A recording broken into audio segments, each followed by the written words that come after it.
A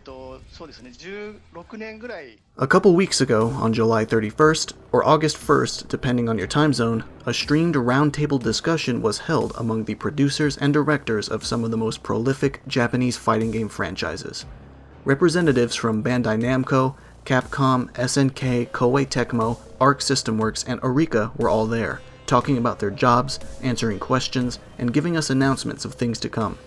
It was a breath of fresh air, seeing important people behind some of our favorite fighting games being transparent and candid about most things.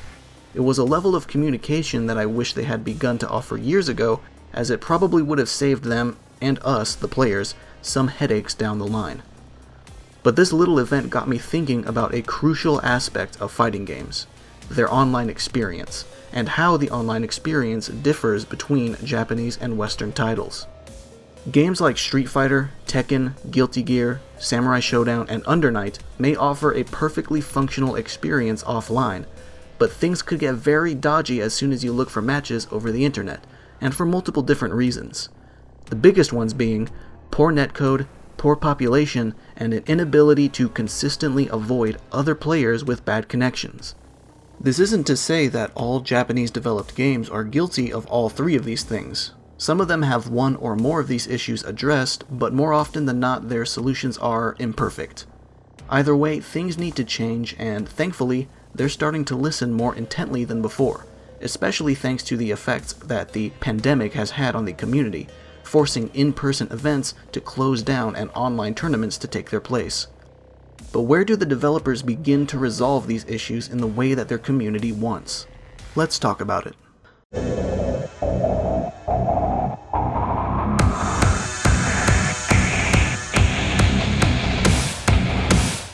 The first topic of this video is netcode, and is probably the one thing that has the most people talking within the fighting game community. Honestly, there's probably nothing I can say that hasn't already been explained by others, but for the sake of convenience, I'll still go over it here. Should you want additional information, I recommend Core 8 Gaming's video on the subject, as well as Hold Back to Block's interview with Adam Hart, co-designer of Killer Instinct. They're both very informative videos. There's also an extremely detailed article by Infil. Links to all of these things are in the description. Anyway, it can be really aggravating for a player of a series like, say, Guilty Gear or Street Fighter to hop online hoping to find a good game, only to get match after match of heavy delays or constantly teleporting characters. Then they look over to people playing Killer Instinct, Mortal Kombat, and even indie titles like Them's Fightin' Herds and Punch Planet and see all of them having perfectly playable matches almost 100% of the time. How? What's different? The answer is simple: the netcode.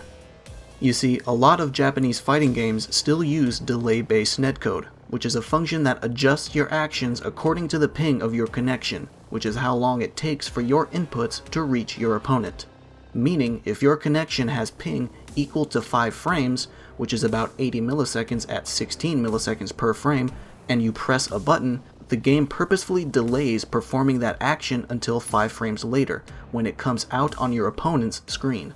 It's a method that's been in use for many years, since the days where the genre first entered the online gaming sphere, but it's far from perfect. It may be reliable if both players already have very good connections, but if someone has a not so good one, with a delay that's only equal to about 5 or 6 frames, then all hell could break loose and render the match virtually unplayable, especially if that delay spikes for only a couple of seconds. It's delicate. Too delicate. The solution? Rollback netcode. You've probably heard it being thrown around before, and in case you don't know what it does, I'll give a quick breakdown. Normally, delay-based netcode just sits around and waits for you to press a button, then performs the action after the delay. Rollback netcode doesn't do that. It fills in the gaps caused by the delay on its own by assuming that you have the same button pressed down as you did 1 frame ago. If you didn't, and instead let go or press something else, then the game corrects itself by rolling back to its last correct state and replaying the revised inputs. It might sound too good to be true, or like some sort of weird programming black magic, but many games that have it right this second have proven that it works. The predictive aspect of it is also extremely accurate, because when you play fighting games, you're in an action that you commit to the vast majority of the time. including something as simple as just holding forward to close the distance between yourself and your opponent, or holding back to block. Rollback netcode can be very reliable even when neither player has stellar connections. Even with a delay equal to about 10 frames, a match could still be doable, though probably iffy in some places. Furthermore, some games with rollback offer you the option of manually setting a constant delay so your experience can stay smooth across many matches with many different people as your ping rises and falls.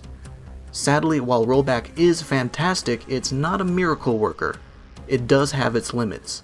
If you have an obscenely massive amount of delay that even the best rollback can't handle, the end result will still be a ton of teleporting. That being said, it doesn't expect you to have a fantastic connection like delay-based netcode does just to function decently. It's much more forgiving and therefore not as delicate. And you know what the best thing about rollback netcode is from a development standpoint? It's free. GGPO is a piece of software that implements rollback capabilities into a game. It was developed by Tony Cannon, a co-founder of EVO, the biggest fighting game event in the world, and he made GGPO open source under an MIT license in October 2019. So if you're making your own fighting game and want to implement rollback netcode, it's waiting right here for you.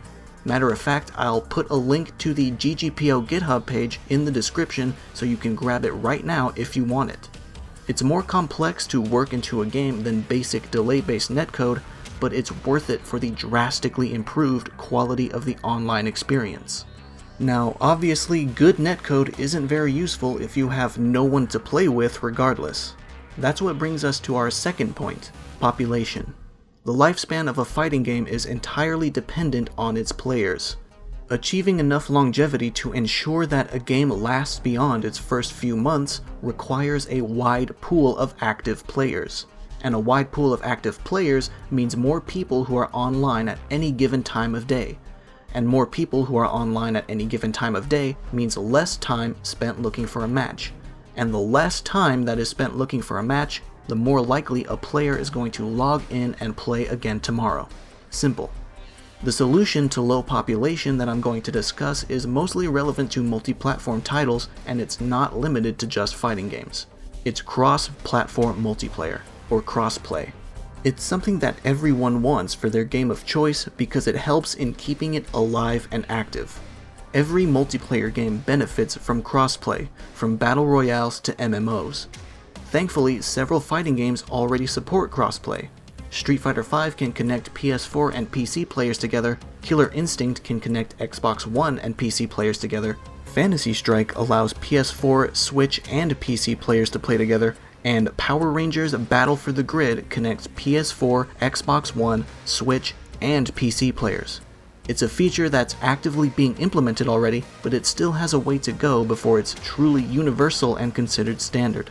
Fortunately, as noted by the discussions during the developer roundtable, crossplay is something that's being looked into by pretty much everyone, which is great to hear. Funnily enough, crossplay isn't even a recent feature. It goes all the way back to the Dreamcast days, where console players of Quake 3 Arena, Phantasy Star Online, and 4x4 Evolution could join together with PC players of those same games in 2000. 20 years ago. This was continued on the PlayStation 2 with Final Fantasy XI in 2002 and Phantasy Star Universe in 2006. So if it's been around for so long, why has it taken until just a few years ago to start becoming widespread? The biggest reason is platform holders. Microsoft and Sony have both resisted the idea of crossplay in the past at some point, likely to maintain greater control over games that release on their machines, and probably because in the case that a game's community dies out on one platform, the other platform would look more attractive. But that's just my best guess. Either way, they've obviously lightened their stance in the last few years, and more games have begun to either launch with crossplay capabilities on day one or release a patch that adds it. In some cases, developers have even stated that it would take just a few hours for them to enable crossplay once they were allowed. Jeremy Dunham, vice president of Psyonix, the creators of Rocket League, stated in 2016, "All we need is the go-ahead on the Sony side and we can, in less than a business day, turn it on and have it up and working no problem." Unfortunately, some fairly big multi-platform fighting games still don't include the feature. But the future isn't always written in stone. The door is always open for a patch or a sequel that finally supports crossplay, especially if we keep asking for it, because now we know for sure that it's not a limitation of hardware that prevents it. The biggest hurdle for developers to overcome is creating a centralized service to connect people across those multiple platforms, similar to the Capcom Fighters Network, for example. As time goes by, more people realize that separating players based on their platform is a very pointless, arbitrary way of gating segments of the community away from each other and serves no real purpose. At worst, it sends the platform with the least amount of players to an early death. It's better for a game's entire player base to all be pulled together in one large group, so they experience less wait times for matches and the game has more constant activity throughout the entire day.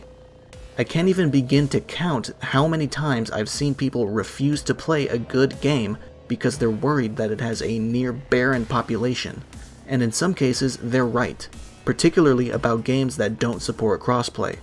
Not only should the feature be universal, but it would also be crucial to the lifespan of more niche games. Of course, when a game's player base is particularly large, you're going to have to deal with one inevitability: people who have bad connections. And I'm talking about connections so bad that even the blessings of Rollback Netcode can't save them. They bring me to my third and final point of the video: avoiding players with bad internet. This is one of those issues that a lot of fighting games have already tried to resolve, typically by offering you a way to see an opponent's connection strength in the form of bars. Red bars mean a bad connection and green means a good one, and in most cases you can also go into your game settings and filter out people who are below a certain number of bars. If the game is well populated, you're likely able to be more choosy and set it to 5-bar connections only. If not, you may have to settle for people with 3. And you may be thinking, isn't that enough? Aren't the bars and filter settings an adequate amount of options you need to avoid players with bad internet? Frankly, the answer is no, they aren't. It's still very common for players with unstable internet to slip through the cracks and make their way to you, because the game claims that they have a 5-bar connection. This is why we need to do away with the bar visual and start implementing hard numbers, specifically ping. When a player's name pops up in matchmaking, instead of seeing their connection represented by bars, it would be much more preferable to see their current ping, as it's a significantly more helpful and precise indicator of connection stability than just a set of lines divided into broad levels. Ping indicates the severity of delay, which can tell me how much our match could be affected by their connection, and how much work the netcode will need to put in to keep things stable. If I see a number that's too high for my liking, I can reject the match. A set of bars isn't a hard number, and is therefore a bit of a gamble, even if I set my settings to filter out 1 through 4 bar connections. In addition to showing us ping, we should also see one more piece of vital information regarding a potential opponent's internet connection, and that is whether their connection is wired or wireless. A few fighting games already include a Wi-Fi connection indicator, such as Mortal Kombat 11 and Dead or Alive 6. Sadly, this is still a somewhat controversial opinion to have, and if you already play on Wi-Fi, you may be thinking, why is this important? My Wi-Fi connection is fast, how could I possibly be the problem? Well, there's a few factors at work regarding the shortcomings of Wi-Fi. The first factor is, as mentioned, ping.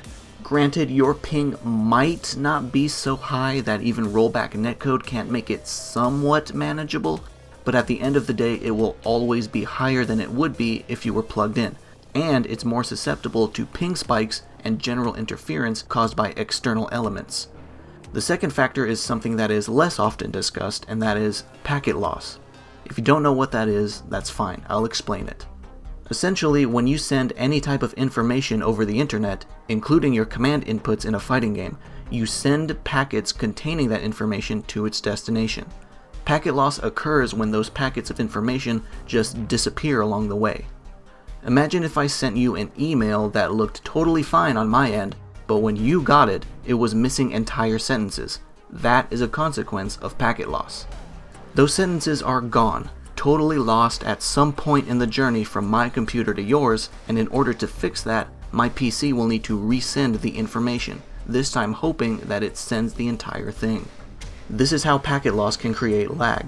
And this is why Wi-Fi is less reliable than a wired connection. Packet loss can occur more often when you're wireless.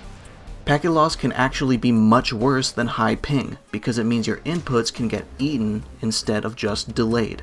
You'll block less often, you won't jump when you need to, your fireball won't come out, you won't break the throw, etc. Because those inputs never made it to the other player at all. Basically, it's not just for your opponent's sake that you should go wired, it's for your sake as well. Fighting games is a genre that is very latency sensitive, and if you have the reasonable means of cutting your ping and possibilities for interference down further than it currently is, you should take it. Ethernet cables are cheap. A 10-foot one costs as low as $7 and a 100-foot one costs as low as $22. But at the end of the day, I can't put a gun to your head and force you to plug in. However, other players should be given the choice to avoid you if they want to. And that's why a Wi-Fi indicator and filter is needed for fighting games.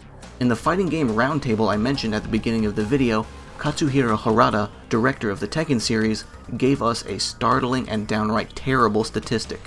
Apparently, 50% of console Tekken 7 players play on Wi-Fi.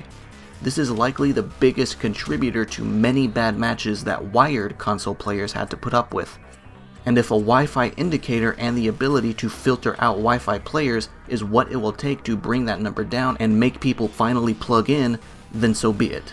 Thankfully, he also confirmed that Tekken 7 will be adding a Wi-Fi indicator in coming updates. Going back to the connection bars, ideally they should be flat out replaced by a combination of wired or wireless indicators and ping, as these are far more important and precise pieces of information than just some colorful lines. With a combination of rollback netcode, crossplay, and greater ability to detect and avoid players with bad connections, the online quality of life for any fighting game that implements these features will be dramatically improved. A lot of fighting games that are already out are amazing games.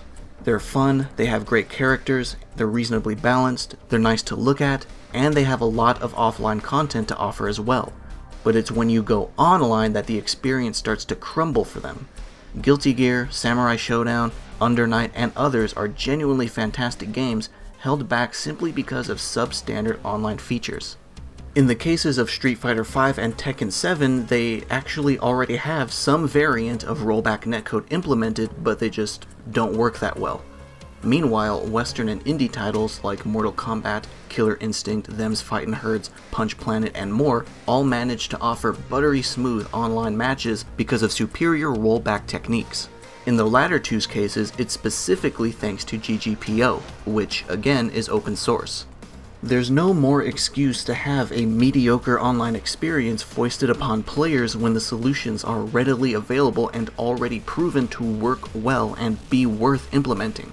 We're approaching the point where the lack of rollback netcode is becoming more and more of a deal breaker on its own, even to people who used to be die-hard loyalists to their series of choice. It's a sign of the times, and if developers don't want to be left in the dust, then they need to start prioritizing the wishes of their community, because now more than ever, a good online experience is necessary.